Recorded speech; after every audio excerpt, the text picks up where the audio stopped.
আসসালামু আলাইকুম। এটা যেটা দেখাচ্ছি সেটা হচ্ছে আমার যে এই যে ৬টা পেঁপে গাছ ভেঙে গিয়েছিল, যেখানে আমি হলো যে কলম করেছিলাম। এই যে কলম করেছিলাম, এর মধ্যে এই কলমটাই হলো, এই ডালটাই অনেক বড় হয়ে গিয়েছে। এই যে এটা অনেক বড় হয়ে গেছে, এবং তার সাইডের উপরে যে আরো একটা করেছিলাম, এইটা এটা হবে না আর।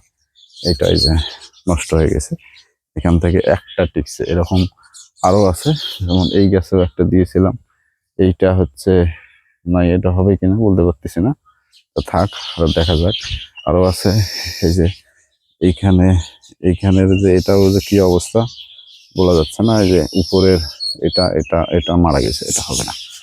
তো এইটা দেখার চেষ্টা করতেছি। আরো যেহেতু সাইড দিয়ে হয়তো এই যে উপরের যেগুলো আছে সেগুলো অনেক বড় হয়ে গেছে, এই যে, কিন্তু এটা তো আমি কলম করি নাই। আমার আমার দেখার উদ্দেশ্য হলো যে হলো এই পেঁপেটাকে যদি আমি কলম করে কোনোভাবে চারা তৈরি করতে পারি, তাহলে এখান থেকে কি পরিমাণ বা এটা কি পরিমাণ পেঁপে দেয়, বা এর জাতটা অখণ্ড থাকে কিনা, এটা দেখার জন্য জাস্ট আমি কয়েকটা করছিলাম। তার মধ্যে মনে হয় একটাই টিকবে, বা এখনো টিকবে কিনা বলতে পারতেছি না, যেহেতু এটার এখনো বোঝা যাচ্ছে না যে এর ভিতরে শিকড় হয়েছে কিনা।